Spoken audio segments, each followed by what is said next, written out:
সকালের শুরুটা হোক আপনাদের ভালোবাসায় এবং অনুপ্রেরণা দিয়ে। আসসালামু আলাইকুম, কেমন আছেন সবাই?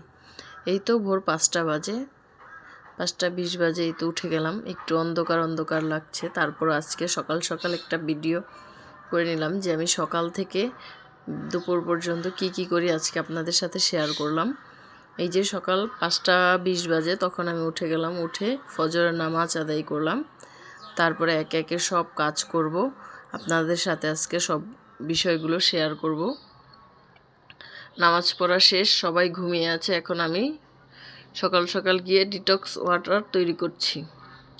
একটা লেবু অর্ধেক কেটে নেব, স্লাইস করে কাটছি আমি লেবুগুলো। এই ডিটক্স ওয়াটারটা আপনাদের শরীরে সারাদিনকার ক্লান্তি দূর করবে এবং ভিটামিন সি যাদের অপূর্ণতা আছে তাদের পূর্ণতা করে রাখবে, আমি মনে করি এটা।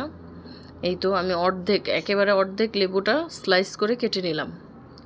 তারপরে আপনার অর্ধেক শসা নেব, একটা বড় শসার অর্ধেকটা শসা নেব, নিয়ে ডিটক্স ওয়াটারটা তৈরি করব আমি। এর সাথে আপনার দিতে হবে পিঙ্ক সল্ট। যখন খাবো তখন সল্টটা এখন দেব না, কারণ এগুলো সল্ট দিলে আর কি পানিটা বেশিক্ষণ রাখা যায় না, তাই এই যে জগে দিয়ে দিচ্ছি।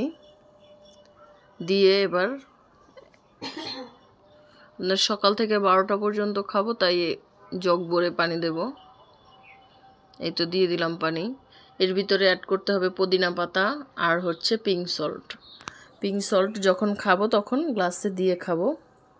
এই তো শেষ। তারপরে এটাকে এখন ঢাকা দিয়ে দিলাম, দিয়ে চলেন যাই রেডি হয়ে আসি।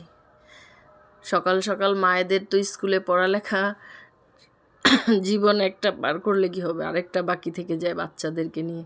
এই তো মা মেয়ে রেডি হয়ে এখন যাচ্ছি স্কুলের উদ্দেশ্যে, রওনা দিয়ে দিলাম। এখন বাজে সকাল 6:45। এই তো চলে যাচ্ছি মায়ের মেয়ে।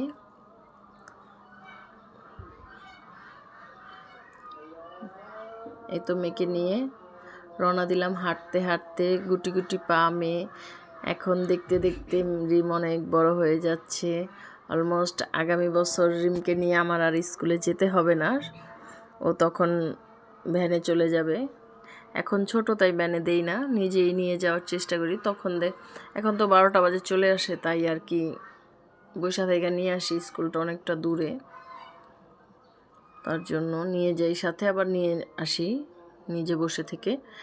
কিন্তু আগামী বছর যখন রিমে 2025 সালে যখন বড় ক্লাস উঠে যাবে তখন আর রিমের সাথে বসা হবে না, থাকাও যাবে না স্কুলে, অনেক লং টাইমের জার্নি, তাই আর বসা হবে না। এই তো স্কুল শেষ করে মেয়ের 12টা 20 বাজে এখন রান্না বাড়া চড়িয়ে দিলাম। এখানে গুঁড়া মাছ দিয়ে আমি ধুন্দুল দিয়ে চচ্চড়ি করব, আর হচ্ছে কালকে রান্না করা কিছু গরুর মাংস ছিল, এটাকে ঝুরা বানাবো। এই তো যাক, ভিডিওটি কার কেমন লেগেছে কমেন্টে জানাবেন এবং আমার চ্যানেলটাকে সাবস্ক্রাইব করে পাশে থাকবেন। সবাইকে ধন্যবাদ। আসসালামু আলাইকুম।